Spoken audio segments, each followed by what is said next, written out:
जय भीम, सत श्री अकाल। मैं वीरेंद्र सिंह और आप देख रहे हैं अभय न्यूज। उत्तर प्रदेश में बहन कुमारी मायावती जब जब मुख्यमंत्री बनती हैं तो उनके काम करने के तरीके अजब गजब होते हैं, लीक से हटके होते हैं। जो अन्य पार्टियां सरकारें कर रही होती हैं उनसे बिल्कुल अलग होते हैं। इसी कड़ी में आज हम बात करेंगे उत्तर प्रदेश में 2011 में जब तीसरी बार बहुजन समाज पार्टी की सरकार का बजट बहन कुमारी मायावती ने जब प्रस्तुत किया तो उसमें सामाजिक सुरक्षा पर सबसे ज्यादा जोर दिया गया, जो कि बहुत महत्वपूर्ण है। और प्राथमिकता पर सबसे निचले पायदान पर जो व्यक्ति खड़ा है वो उनकी प्राथमिकता पर रहा। मायावती सरकार ने लगातार तीसरी बार ऐसा बजट पेश किया जिसमें कोई नया कर नहीं लगाया गया। इतना ही नहीं, शिक्षा, बिजली वो सोशल इंफ्रास्ट्रक्चर, तीन ऐसे क्षेत्र हैं जिनमें खासा ध्यान दिया गया। मंतव्य साफ है कि प्रदेश में विकास की बयार बहे, हर बच्चा पढ़े, गांव गांव रोशन हो, लेकिन विकास की यह रोशनी अनुसूचित जाति, उपेक्षित, शोषित तबके तक, गरीब तबके तक अवश्य पहुंचे। वैसे तो सरकार का हमेशा रहा है सर्वजन हिताय सर्वजन सुखाय के आधार पर सारी नीतियां सरकार की शुरू से रही हैं, लेकिन इसके साथ साथ में हमेशा जो जोर दिया गया है वो कमजोर वर्गों की, विशेषकर उनके लिए बढ़ोतरी हो, उन पर काम हो। और इसके साथ साथ में शिक्षा, स्वास्थ्य, ऊर्जा और सड़क बनाने के जो मद हैं उसमें सबसे ज्यादा जोर दिया गया, सबसे ज्यादा बढ़ोतरी करने का काम किया गया। इसमें खेती के लिए भी किए जाने वाले धन में पिछली साल की तुलना में करीब 10% की बढ़ोतरी की गई। सड़कों के लिए जो पैसा दिया गया उसमें अनुसूचित जाति वाले, आबादी वाले गांव का विशेष ध्यान रखा गया। तो ये जो बजट में प्रावधान किए गए, ये कहा गया, बहन कुमारी ने, मायावती ने कहा, चूंकि प्रदेश कृषि प्रधान अर्थव्यवस्था को दृष्टिगत रखते हुए किसानों के समग्र विकास व कृषि क्षेत्र को ठहराव से निकालने के उद्देश्य से बजट के माध्यम से कई प्रयास किए गए। प्रदेश सरकार राज्य के किसानों को खुशहाल और समृद्ध देखना चाहती है, इसलिए उनकी सरकार समय समय पर बहुत सारे ऐतिहासिक निर्णय किसानों के हित में लिए जाते रहे। इसमें सबसे महत्वपूर्ण लिया 37 नए पशु चिकित्सालय बनाने की स्थापना करने का निर्णय लिया गया, जिससे कि किसानों के जो पशुपालन करते हैं उनको इसकी सुविधा मिल सके। वैसे तो जो बजट है, उत्तर प्रदेश की जितनी भी नीतियां बनती हैं वो सर्वजन हिताय सर्वजन सुखाय के तहत सर्व समाज के सभी वर्गों के हितों को पूरा करने के लिए ध्यान में रखकर बनाई जाती है। लेकिन प्राथमिकता समाज के अंतिम पायदान पर खड़े जो अनुसूचित जाति, शोषित, वंचित और उपेक्षित वर्ग और जो सामान्य वर्ग के गरीब हैं उनको हमेशा दी जाती रही है।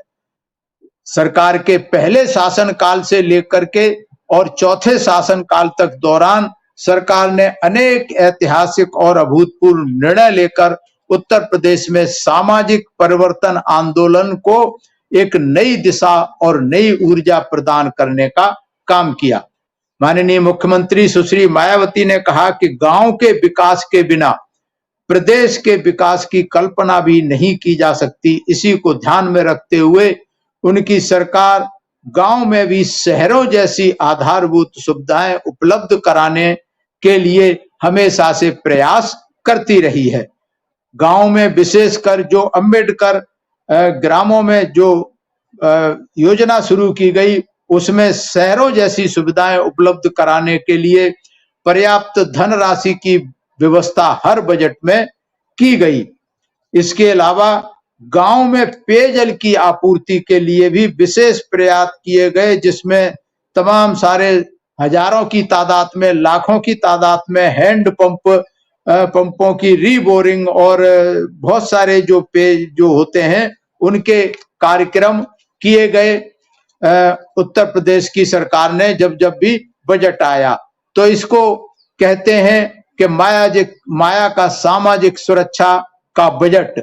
और ऐसा बजट जिसमें लगातार तीसरी बार कोई भी टैक्स कर की नहीं की गई, कोई नया कर नहीं लगाया गया और सोशल सेक्टर की जितनी परियोजनाओं पर उनका जो खर्च आया वो करीब 16% बढ़ा दिया गया।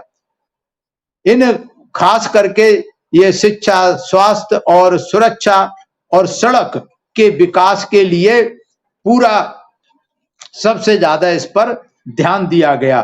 तो इस तरीके से इसमें अखबारों में तमाम सुर्खियां छपी, अनुसूचित जाति जनजाति सामान्य वर्ग के गरीबों के लिए योजनाओं की बौछार, सोशल सेक्टर को मिली तवज्जो, शिक्षा, बिजली और सड़कों के लिए धनराशि के आवंटन में आवंटन में बढ़ोतरी की गई। स्पेशल कंपोनेंट प्लान और गांव और शहरों में संतुलन साधने की पूरी कोशिश की गई। शिक्षा पर नजरें इनायत हुई, आंतरिक सुरक्षा पर बहुत सारा बजट दिया गया। बजट में शिक्षा, स्वास्थ्य पर जोर दिया गया। प्रदेश में आएगा नया निवेश, उद्योग जगत ने ये प्रतिक्रिया दी कि प्रदेश में आएगा नया निवेश, विकास पर होगा खर्च। इस तरीके से अगर देखा जाए तो उत्तर प्रदेश में जब जब बहुजन समाज पार्टी की सरकार रही तो जो कर होते हैं उसमें हमेशा कमी रही और उसके बावजूद भी राजस्व हमेशा बढ़ा बहुजन समाज पार्टी की सरकार में, क्योंकि सारी मूलभूत सुविधाएं बहुजन समाज पार्टी ने उद्योगों को भी दी, सामाजिक सेक्टर को भी दी और कृषि के क्षेत्र में सबसे ज्यादा। अगर वर्तमान सरकार तो दावा किया कि हम आय दोगुनी कर देंगे, लेकिन दोगुनी तो छोड़ो, जो आय थी किसान गरीब और हो गया और कर्ज में डूब गया। लेकिन बहुजन समाज पार्टी की जब सरकार थी तो चाहे गन्ना की वृद्धि रही हो, चाहे और अन्य खाद्यान्नों की रही हो, सारा 2 गुणों से ज्यादा आय करने का काम उत्तर प्रदेश में बहुजन समाज पार्टी के शासनकाल में हुआ था। ये मैं नहीं कह रहा, ये सारे आंकड़े उपलब्ध हैं। अगर आप खेती के किसानों के बारे में आप आंकड़े उठा कर के देखेंगे चारों शासन काल के, तो जो गन्ने की मूल्य था वो 2 गुने से भी ज्यादा कर दिया गया था और खास करके चौथे शासन काल में बढ़ा करके उसको दुगने से ज्यादा करने का काम किया। तो पूरे देश में केवल और केवल बहुजन समाज पार्टी बहन कुमारी मायावती ने करने का काम किया था। और सामाजिक सुरक्षा का तो कोई सानी नहीं है कि सामाजिक सुरक्षा कानून द्वारा कानून का राज जब स्थापित होता है, भय मुक्त, अपराध मुक्त और भ्रष्टाचार मुक्त सरकार होती है, विकास युक्त सरकार होती है, तो फिर प्रदेश का चहुमुखी विकास होना सुनिश्चित होता है। उसमें नए कर लगाने की बजाय जब सारी सुविधाएं मिलती हैं तो जो क्या कहने चाहिए राजस्व है उसमें स्वतः ही बढ़ोतरी होती है। सारी जो इंडस्ट्री होती है, जो औद्योगिक इकाइयां हैं, जो व्यापार है, वो बहुत अच्छी तरीके से फलते फूलते हैं। इसलिए सरकार को नए टैक्स लगाने की जरूरत नहीं होती, क्योंकि जो राजस्व है, जो रेवेन्यू है, वो अपने आप में ही बहुत ज्यादा आ जाता है। ये काम अगर कर सकती है तो बहुजन समाज पार्टी कर सकती है, बहन कुमारी मायावती कर सकती है। बहन कुमारी मायावती इसीलिए कानून द्वारा कानून के राज्य की स्थापना के लिए पूरे प्रदेश में, पूरे देश में, पूरी दुनिया में जानी जाती हैं। आज बस इतना ही। अगर आपको ये वीडियो पसंद आया है तो ज्यादा से ज्यादा शेयर करें, लाइक करें और कमेंट्स के द्वारा आप अपनी प्रतिक्रिया हमें अवश्य भेजें। और अगर आपको लगता है तीनों सरकारों का तुलना कीजिए, सपा, बसपा और भाजपा, अगर आपको लगता है कि बहुजन समाज पार्टी के कार्य ठीक रहे हैं तो आप 2022 के चुनाव में अवश्य बहुजन समाज पार्टी को वोट दे करके पांचवी बार बहन कुमारी मायावती को उत्तर प्रदेश की मुख्यमंत्री बनाएंगे। सभी का बहुत बहुत आभार, सभी मेरा प्रणाम स्वीकार।